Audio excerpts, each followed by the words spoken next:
在转过去一排西式的建筑啊，这是南沙游艇会，门前停了不少的小游艇啊。对面这一片低矮的建筑物呢，是霍家留下来的，是霍家当年建的最早的一个商业广场。但在更高一层，我们再来观望一下南沙的这些房子。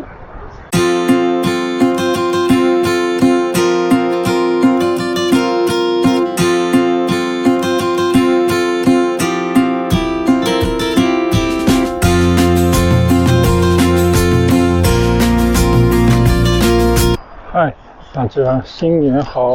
我在年底的时候跟大家有承诺啊，新年第一天还是要骑下车，表示骑行有始有终。今天我已经在外面转了一大圈了啊，从南沙回来。今天呢，是跟家里的老人家陪着四处转转。老人家在他家里待久了以后也要经常去邻里外面的市面，到人多地方，尤其是过年过节时候呢，也去外面走走，这样的话呢，就会比较开心一些啊。所以今天我们去了南沙的邮轮母港，其实就是一个邮轮码头。现在呢，我在南沙邮轮母港的3楼，这边新开了一个观景平台啊，在这边可以望望海，看看景。但这个楼上呢，确实感觉没有什么店啊。你看这些右侧的商铺，几乎都是关门的状态。这跟这几年喊了半天要搞邮轮经济，结果啥也没搞出来有关。记得当时邮轮刚刚这个首开了一条航线，从南沙出发，结果就遇到了疫情，最后就一直不死不活。那现在的话呢，据说又要重开邮轮的航线了啊。但听到的消息呢，是某些邮轮公司因为经营不善啊，处于亏损甚至要倒闭的状态，或者呢是缩短了很多线路，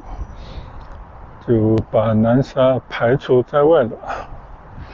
那不管怎么说呢，这个邮轮经济它预示着一个国家的国民经济上到了一定的台阶，它才会显得比较热烈啊。好，我们也不去管这么多了，就在这个平台上面走一走。今天呢是新年的第一天，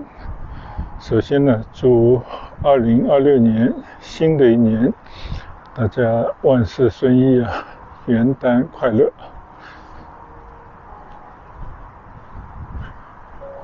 但你还别说，从这个邮轮的观景平台啊，来看看这个邮轮的码头，我们可以看到下面就是邮轮的码头了。再转过去一排西式的建筑啊，这是南沙游艇会，门前停了不少的小游艇啊。然后这座长桥呢，就是虎门大桥。我们现在来看看这个下面的这个平台，以前都是封闭的啊。那现在呢，你看啊，全部都打通，一部分呢成了停车场，更大一片呢成了绿地公园，这应该是南沙的精华地带了。这一路望过来，这边呢就是珠江的出海口了，再一直往前走呢，就会去到深圳甚至香港。下面呢就是码头啊，你看啊，如果邮轮在这边停靠的话呢，就会通过一个一个的栈桥，一直到船上去啊。但现在一条船都没有，可能正因为邮轮没什么生意啊，这边本来要搞一些什么免税港的，啥也没搞成，所以呢，在这个平台上面走走倒是蛮惬意。没有什么人打扰。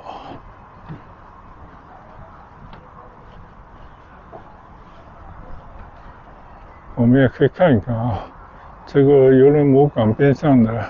几栋高耸的公寓楼呢，应该已经售罄了。就在这个海边看看江景，畅想一下以后邮轮来来往往的情景，应该也是蛮有意思的。上面貌似还有一个小平台，看能不能走上去看一看呢？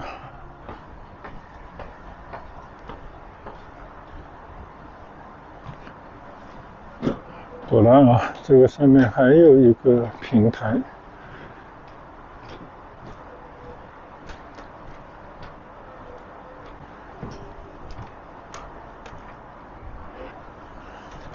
看来这边有3栋公寓大楼，边上还有一栋写字楼，而这边呢就是商业的设施，楼下呢应该都是可以直通码头的平台了。其实我是相信啊，邮轮出行应该是大家的梦想啊，迟早会成为中国老百姓的时尚追求的。只不过呢，它不仅需要经济的提升，还要有更多的时尚文化的交流啊，就有了更多这种向往大海的愿望，也有了财力的支持呢，就会面向大海，春暖花开啊。你看边上这些店铺啊，都是空关着，应该还没有找到商家入驻。好，又走回到3楼，这一层呢应该比较开阔，一直连通过去。好像前面也有了一些仅有的已经开门迎客的餐馆。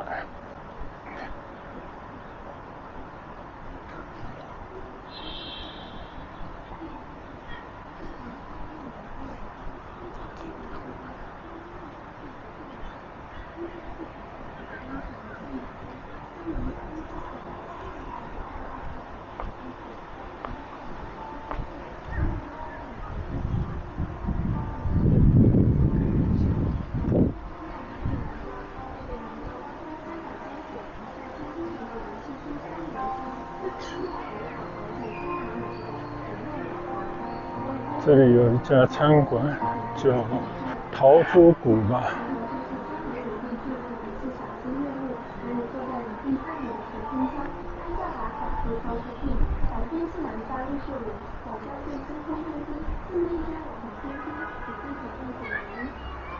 哦，原来这跟那个城悦天地商业中心是连通的啊。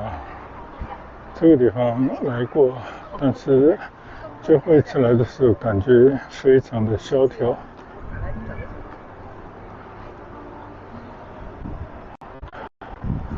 对面这片低矮的建筑物呢，是霍家留下来的，是霍家当年建的最早的一个商业广场。然后呢就荒在那里了。随着现在南沙的开发，这边呢也多了一个街道叫港湾街道，然后就借助了他们以前的一些楼房，干脆就把它改成了一个街道政府办事处了。这就是我们现在看到的这一片。但这个后面呢有越来越多的高楼起来，那转过来呢高楼就更多了啊。我们现在更上一层楼，到更上面的一个平台去望望江。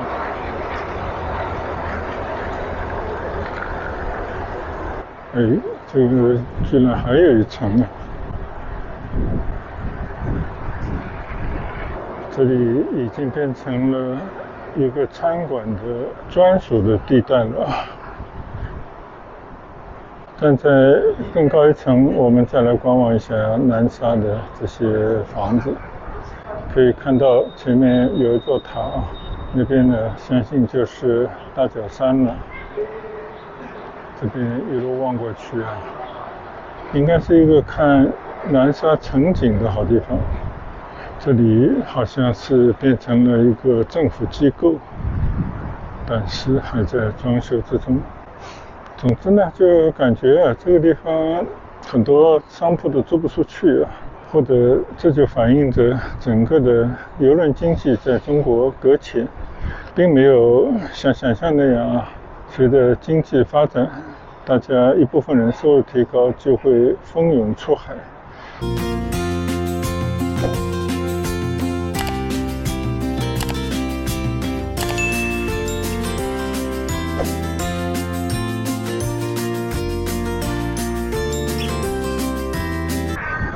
我看这个边上这家餐馆看了还不错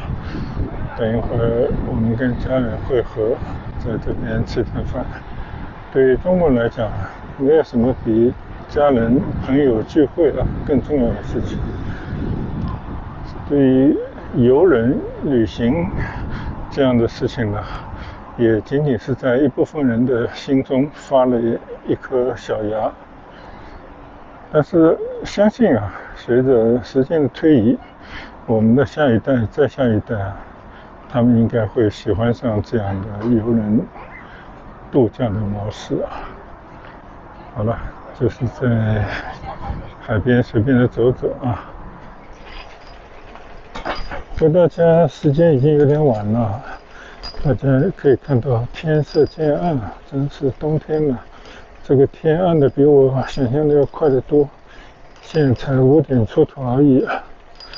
但是我还是老习惯走一段祈福新村最西面的一条山道。这条山道呢，就是稍微坡度有点大，每次我都是要花点力气才能够骑上去的。但是祈福新村就是因为有一些这种还能够骑得上去的坡道所以我觉得对骑行锻炼是相当不错的。在傍晚的暮色之中，顺着这条小道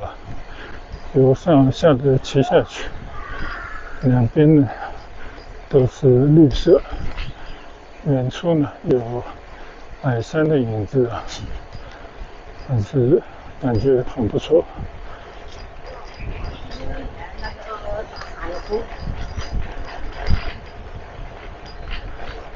你看这个左侧有很多的三角梅还是什么样的花应该很多品种的花都生到马路上来了。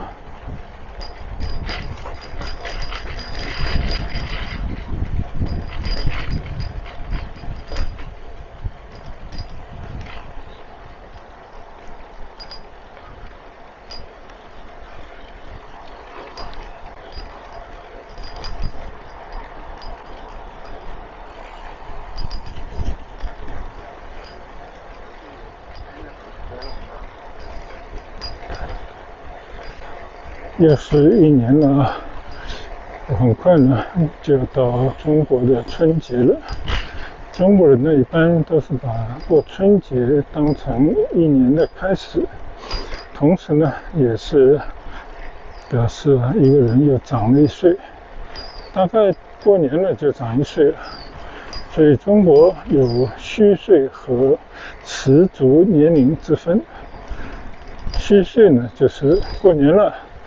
就说长了1岁，但实际上生日很多人是没有到的到了自己的生日呢才是实足的年龄。但是以我们这样的年纪踏入了新的一年，就感觉一年又过去了。那么距人生的终点呢又短了1年的时间所以你唯有在有限的这个时间里面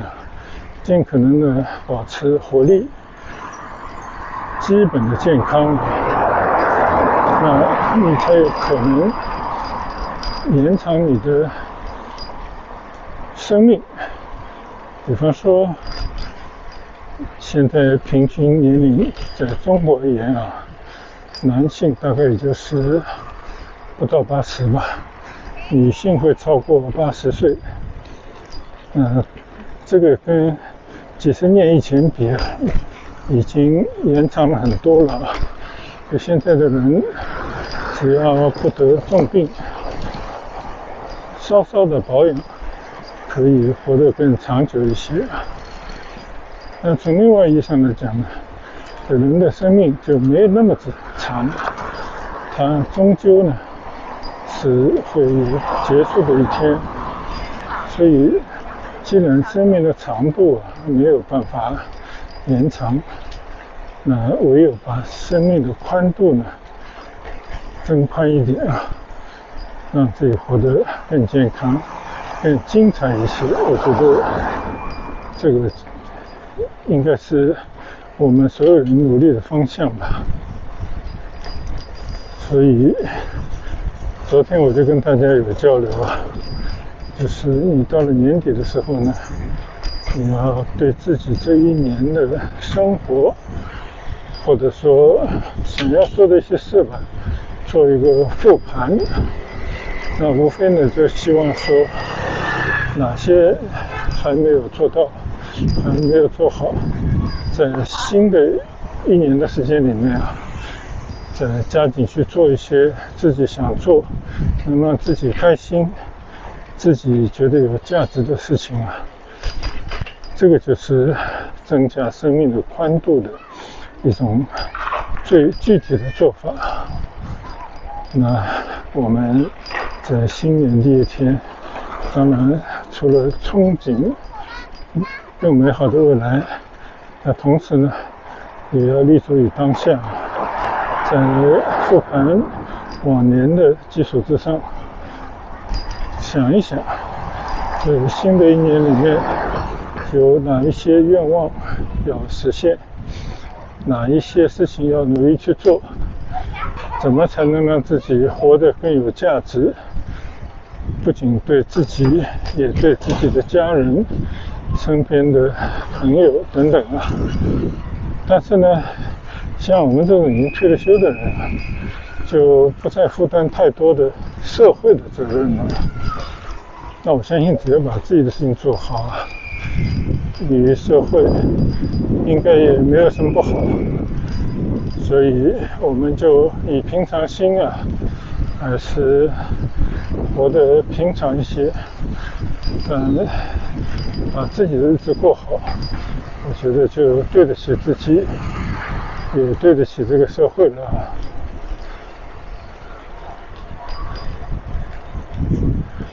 感觉今天好像降温了今天下午在南沙时候走的还觉得累，这会呢应该已经降到了10来度了吧。我看这个风吹在脸上，有点冷飕飕的感觉估计未来2天呢，还会有不多的降温。但是我看天气预报过几天好像气温又有所回升，又会在接近20度的地方打转所以今年真的要冷都不容易但是距离春节呢还有1个半月左右的时间。一般广州以经验而论，在春节之前呢会来个2波冷空气所以还是要准备好过几天冷飕飕的日子的准备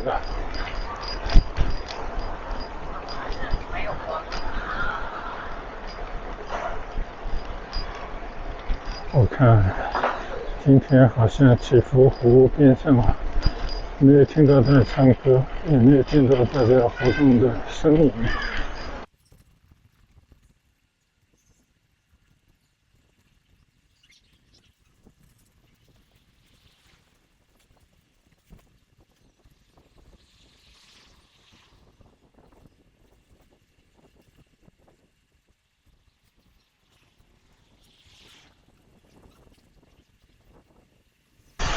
没一会儿功夫这个天真的都已经暗下来了。我今天没有在车前装我的手电我还是赶紧骑回家去吧。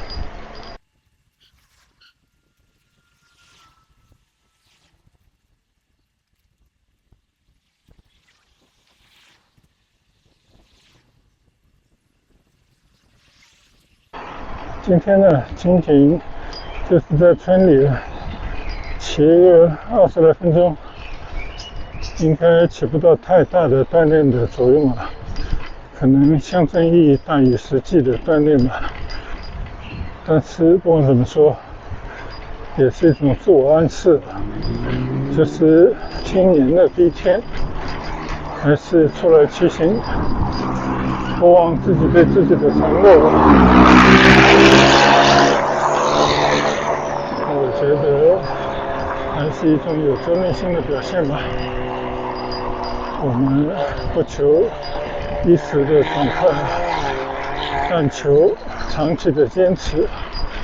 我觉得很多事情吧，都不是一朝一夕可以达成的。我们在新的一年里面呢，头等大事还是要保持身体的活力，并且呢，能够去积极的思考，同时也保留表达的这种自由。所以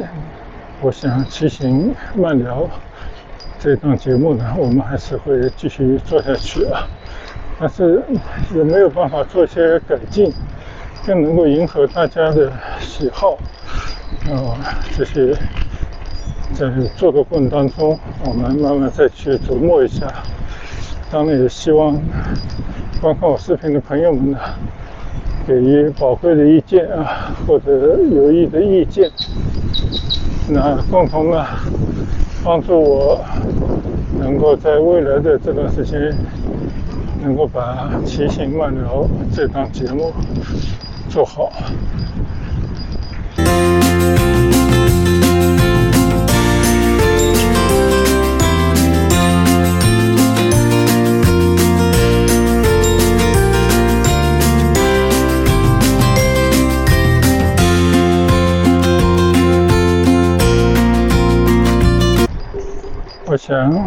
我想其他的国人一样啊，每逢佳节倍思亲。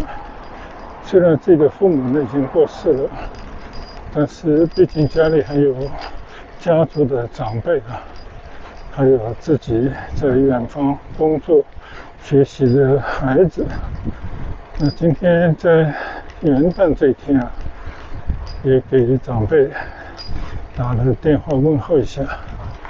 也给自己的家里的兄弟姐妹联络一下感情，同时呢也收到孩子们的祝福，所以我觉得这一年应该是比较圆满的一种开始吧。那么在新的一年里面，祝愿我的家人还有我的亲友，大家呢都有一个美好的新年，